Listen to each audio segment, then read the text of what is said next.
Welcome to MacroMagic. I'm Sherry Damaris, and with me is Charlie Szoradi, and he's president of the Agrarian Group. We actually met at Wellness in the Willows recently, and Charlie has so many great programs to share with you today. We're going to talk about microgreens. We're going to talk about a book he wrote, his experience in architecture at the University of Penn. So welcome, Charlie. Sherry, thank you so much for having me. I have a couple gifts.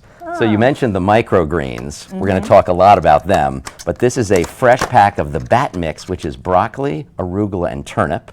And so these are ready for you this afternoon for your lunch or this evening. Nice. And then I also brought a copy of my book, which you referenced. So Learn from Looking is about how observation inspires innovation. It was interesting. Back 30 years ago, Kinya Mariyamu, my mentor and professor at the University of Pennsylvania, gave me a brush pen. And the pen basically had ink in the handle. So if you think of like the difference between how people would typically draw with things, these are notes that I've done as a journal. 10,000 hours of drawings, and it's about sustainable design from here through Japan, the islands of the Caribbean, and even Eastern Europe. Oh my gosh. There's a chapter on indoor farming, and what I learned in Japan is I became an accidental macrobiotic enthusiast. It was a summer. I was living over there and eating. It was a pescatarian diet, lots of vegetables and some of the fish. And when I came back, I was amazed that the rest of the world hadn't sort of picked up on it because I was feeling so good and so fit that it was a denial of all the processed foods that we'll see in the center of grocery stores. And it changed the trajectory of my whole diet for the past 3 decades. Where have you been hiding out? I don't think the and now I'm growing food with student farmers, and the Plan, Plant, Planet message is about taking a moment to look at balance, not the processed foods, not the Pringles in a tube, but the actual potatoes, how we eat, when we eat, what we can do, even some of the newer trends with like intermittent fasting, and just trying to be smarter with how we put things in our body, how we eat more slowly, take some time, things that people have done for thousands of years that are now new in a way to a lot of Americans. And the magic is in macrobiotics that all these teachings were done in Japan and China, and it's still going on, but it's coming worldwide now. When Misho Kushi, our teacher, brought tofu to the United States, nobody ever heard of tofu, or nobody heard of tempeh, and now it's in all the grocery stores, and people are turning plant-based, and they're getting used to these foods and learning how to cook these foods. So it's been a huge transition from when we started. I know that just in the last 6 years that the trend with the microgreens has changed, because I have a great story just in the last week from out near the Willows, where you and I met, is the Wayne Lancaster Farmers Market. So we dropped off a couple of these containers to test. They had, ready for this, brought in from California microgreens flown over 2,000 miles. And I saw the little packs and I said, these are cut, which means they've been killed and they're starting to lose their nutrients, and they're traveling for multiple days from another side of the continent. How about 2 miles away in Bryn Mawr, instead of 2,000 miles away, we could do a test. So I gave them 4 containers, and it was like 8:30 in the morning. They called at 10:30 and they said, yeah, sold out.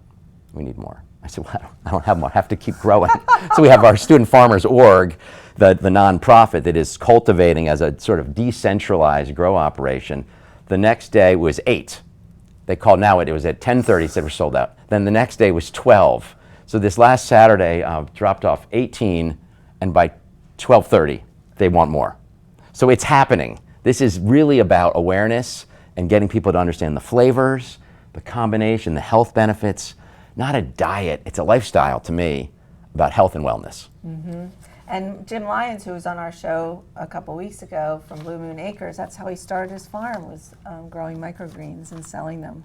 And they sold like hotcakes. So apparently like many people are using these and eating these, and we might not even be aware of that. It's amazing, because with the Wellness at the Willows, I gave a presentation on future food right now, and about how we don't have to wait for a corporation to provide this, because we can grow, and these trays that are out are for homeowners, students of all ages, right? So it's high school and college kids have big numbers. There's like 15 million high school and 18 million college kids, but there's over 40 million retirees.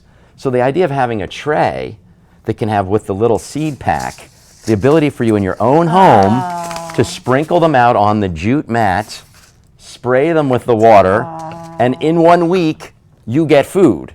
So I tell people $1 of seeds and the mat can make $10 of food in a week.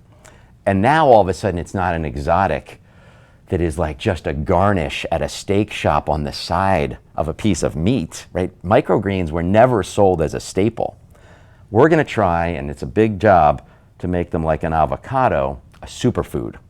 Growing up in the 70s and 80s, avocados were not in the grocery stores, right? You'd go to Puerto Vallarta and maybe get some guacamole to have avocados. But changing mindset with the macrobiotic diet is sometimes about a sales wedge.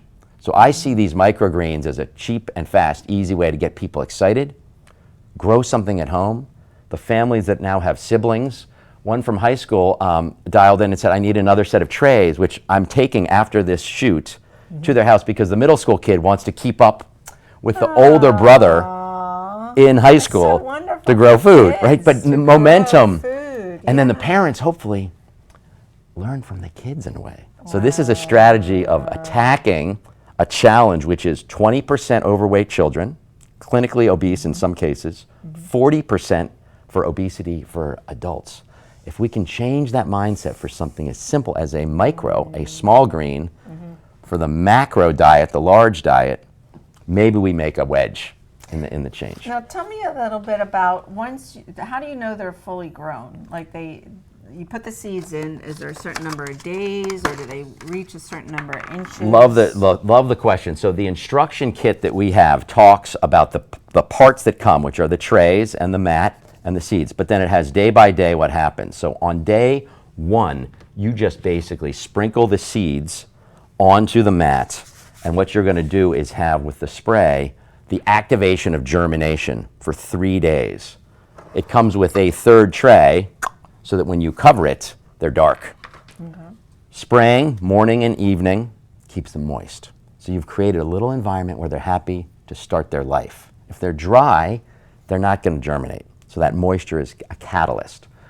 In day 4, when you lift the cover, they look a little bit yellow. So they're kind of like this, but within that same afternoon almost, they turn green from photosynthesis. Oh, nice. So for the next 6 days, you're basically running the vegetation phase and they get larger and larger. You could eat them on the very first day.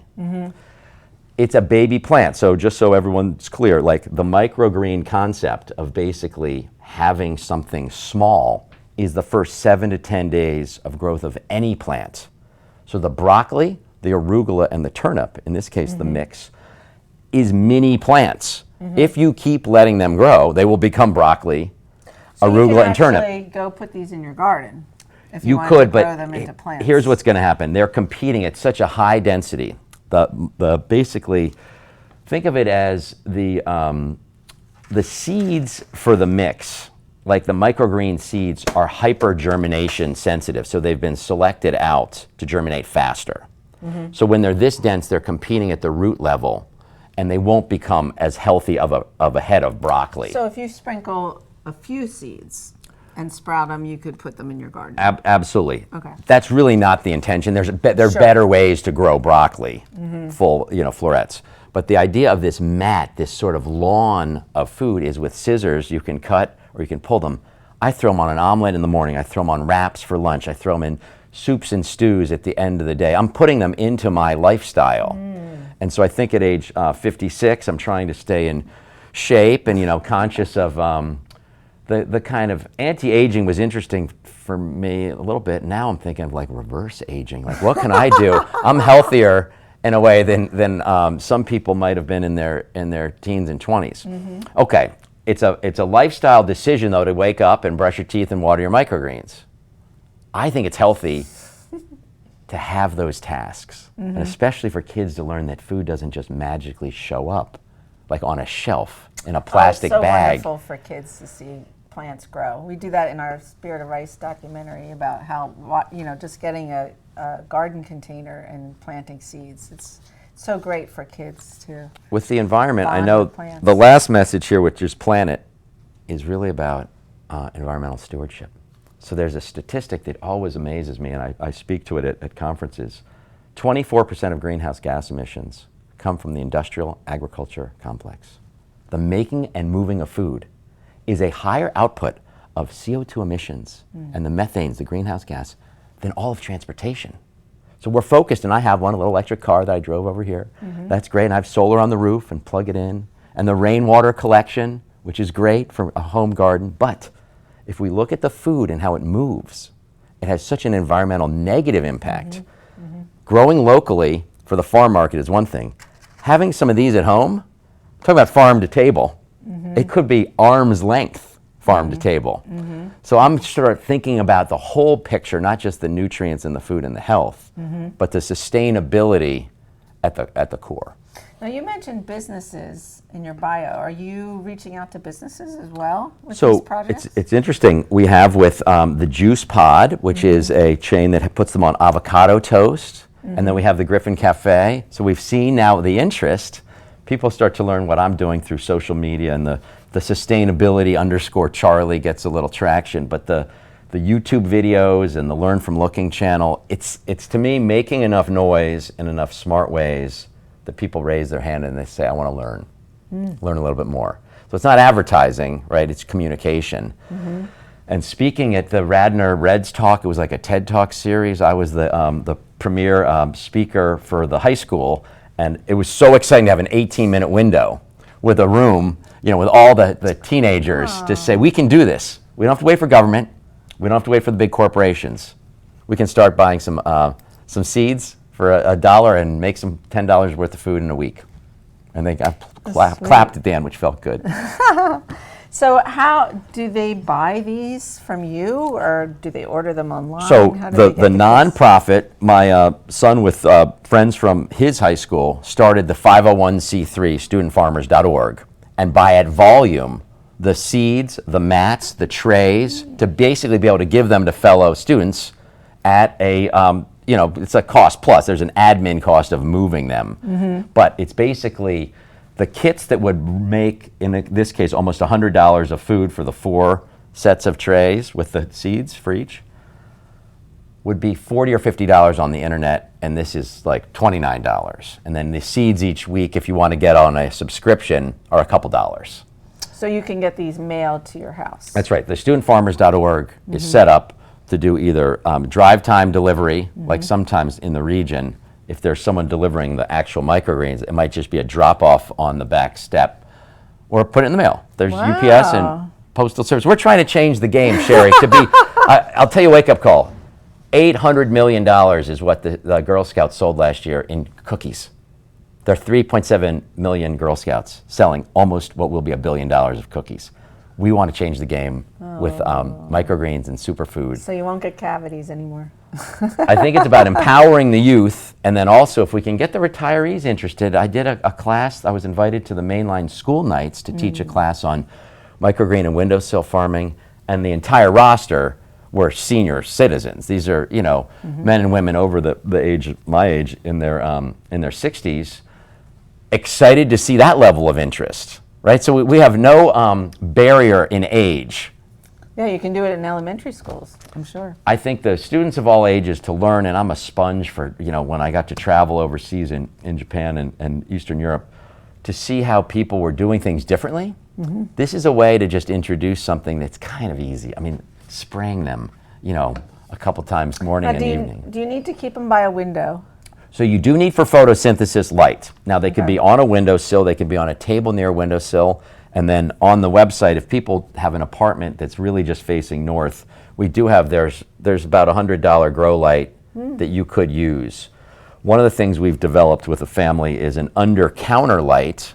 So when you have on the kitchen, there's the sink, and the under counter there's a light. Well, we have a special high performance, it's a 5,000 Kelvin grow light that bounces the right type of PAR value, photosynthetic active radiation.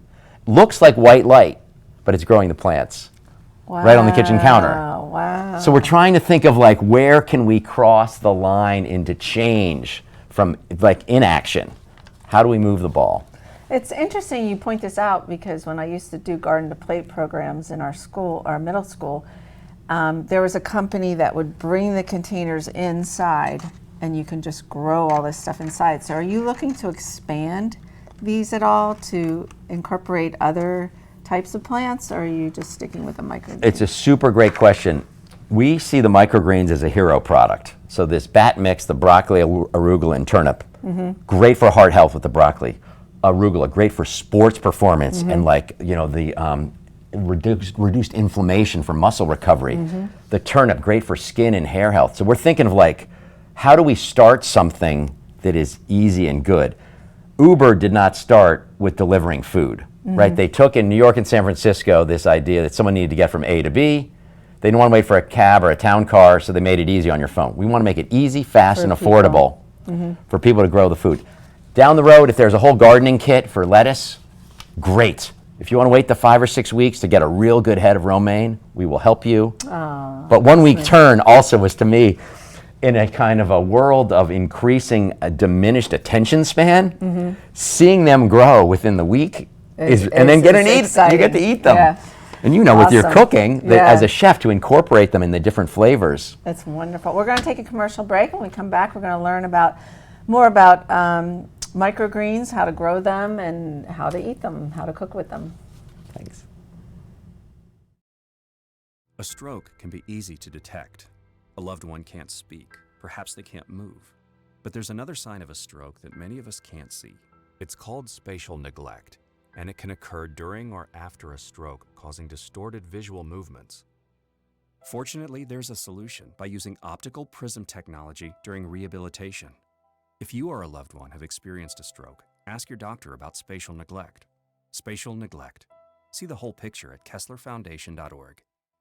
Are you burned out, disenfranchised, disengaged, extremely distracted? Do you feel that you're lost in semantics, over-leveraged, overwhelmed? My name is Lisa Fratelli, and I have a show on RVN TV, always streaming. The name of the show is The Neuroscience of Wealth and Well-Being. The intention of this show is to explain how you can get back to homeostasis, flow states, creativity. It's highly correlated with happiness and well-being. So you can get out of overwhelm, get out of burnout, not feel distracted, and get back to your life. You will hear from experts who will get you back on track so you can enjoy your life again. RVN TV, we're always streaming. Are you part of the Great Resignation? Are you a business owner that would like to diversify your business holdings? Have you always had an entrepreneurial itch but did not have a concept to get you started? Milestone Franchising represents over 500 franchise concepts across 30 industries. Concepts range from $20,000 to $6 million, and they can be home-based, office-based, mobile.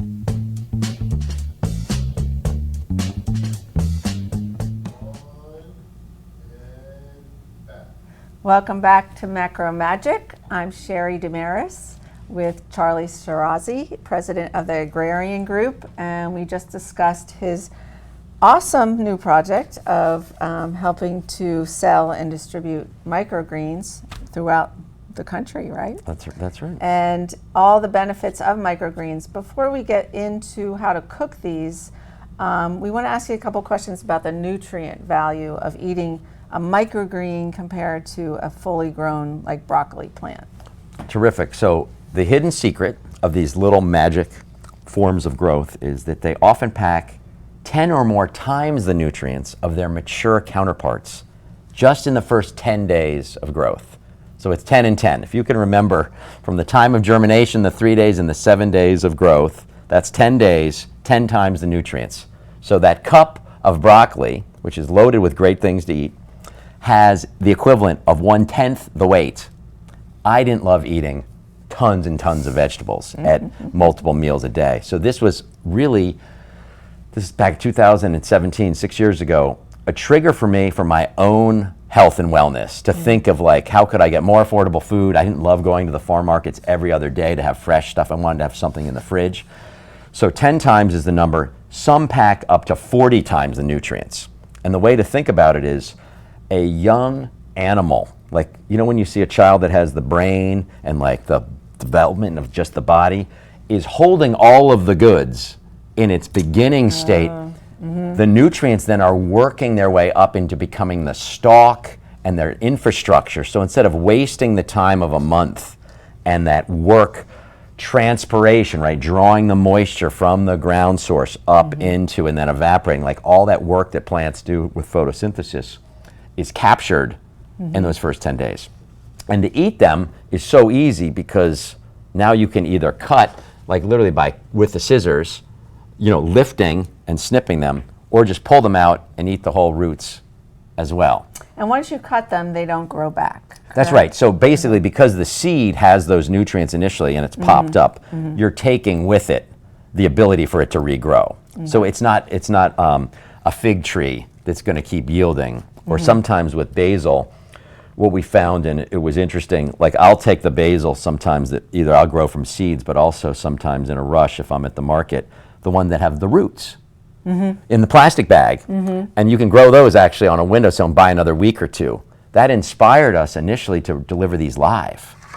Because remember, this is not only a compostable live set of roots in this system, this is a cornstarch bioplastic container. How do cornstarch bioplastics disintegrate? So it's fully biodegradable over the course of a couple months. So unlike plastic that takes thousands of years, this is not actually plastic from petrol, right? The bio side of PLA means that it is turned, like it looks like plastic, into something that can hold for waterproof needs. We don't want this to be a cardboard paper product, right? Well, it was important for us at the student farmers and the agrarian group level to have something that was completely bulletproof for like the environment. It wasn't just about like moving something closer from farm to table and being healthy. We wanted even the packaging to be eco-friendly. So these do disintegrate in Oh yeah, the you can soil. throw these in the soil. Now again, it's going to take you a couple months. Depends on the weather, the sunlight, the water. What we do at the Juice Pod and other groups is we actually get them back to clean them Recycle. and recycling. So in the reduce, reuse, recycle, reduce is the number one thing, right? If you can reduce the waste, that's the best. Reuse, second one on the list. Recycling, we forget, is actually relatively energy consuming. It's wasteful to have the truck, take it to the plant, melt Drop it it down. So I think that we got seduced with recycling into thinking that was an easy fix. Those water bottles, I mean, don't get me started on I have the we did a couple shows on that too. the canisters that I use. Yeah. But I hope that helped to answer some of the questions about how to harvest and the benefits with the nutrient lift. And we asked, we wanted to cover how to cook with them. And you mentioned you can just cut them up and sprinkle them on your salads, put them in stir fries. I like to use them in wraps. My mom used to grow alfalfa sprouts when we were young, but she would do it in a jar. So alfalfa and the other sprouts, there's bean sprouts and there's sunflower sprouts.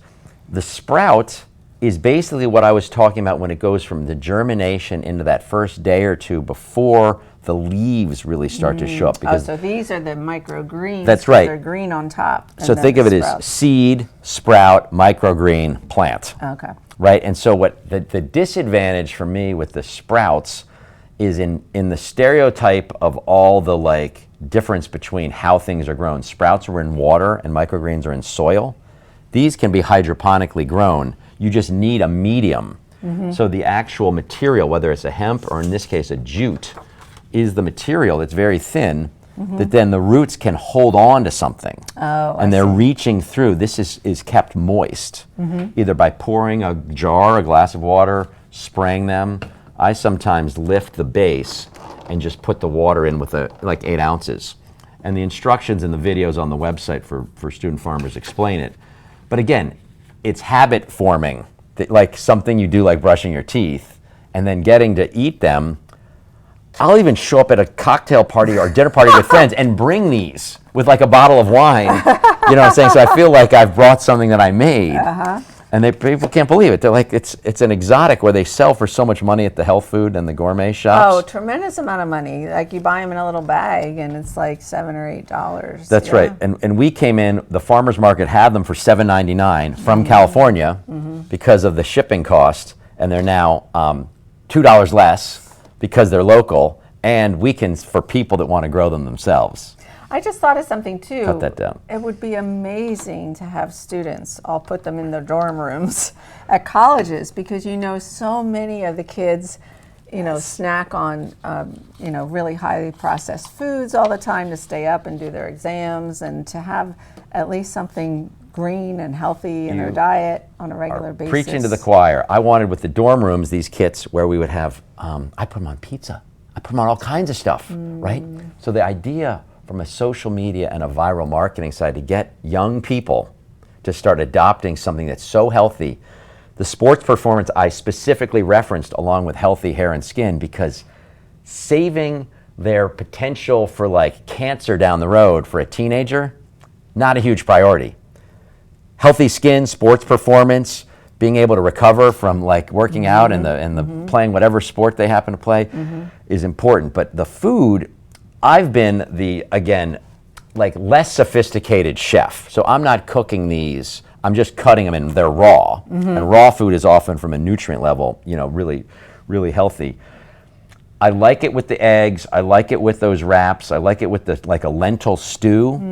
And Yeah, you can throw them right on top of soups. I found instead of the salt and the pepper, there's so much the spice and the flavors that you need less of the stuff that's not as good for you, like too much salt, because you're adding it as it becomes a seasoning enhancement, not just a fully meal-based. You know, you'd have to eat a lot of microgreens to fulfill a calorie count. But also the fact of eating greens, and we talk a lot about this in macrobiotics, it keeps your blood really strong. You know, the chlorophyll level in your blood, and also all the minerals, which are so important that people are losing out on because we're shipping our food from far away, we're processing it more, and we're eating tons more sugar and corn syrup. Well, I could tell you for sure the challenge with any of this is how you advance into a digital world. With the agrarian group, what we're looking, since I'm the senior kind of lead instructor for student farmers, is how to also develop now the software and the tools to combine the distribution, the shipping, meaning I like that technology can make things smarter. And that's where the connection is with the agrarian group. And I hope that people start to see that it's not something that's like a trend or a fad. Because I hate that even macrobiotic has been deemed, you know, sometimes as like a fad diet as opposed to a lifestyle of whole foods sourced locally that are good for you in the right balance, and that it's not some kind of, you know, catch on to the wave for like, you know, instant satisfaction of weight loss or some extreme behavior. It's locally sourced. What, 500 miles is kind of the macrobiotic number? Did I read that correctly? I'd like to even see that at 100. A little bit closer. You know, miles, but it's something you've been at. Is it coming up on 30 years now? 40 years, actually. You go. That's awesome. So we're going to wrap things up. Charlie, how can people reach you if they want to get some of these kits, if they want to, you know, learn more about this beautiful book that you illustrated?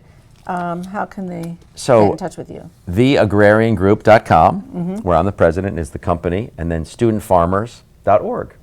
And that's the way to get the ball rolling, and I'll be happy to mentor and help and speak again at schools and do as I've done, a sort of a promotion of good, healthy, and sustainable living at whatever audience is interested in listening. It's so wonderful, and I can't wait to take the kit home and start trying to grow them by my window. That's right, you get the kit and the greens and the book. Triple play. Thank you so much. And thanks for coming on our show. And viewers, thanks for watching. Make sure to visit our website, MacroMagic.com, to see the latest news on our TV shows. And we'll see you next time. Thanks, Sherry.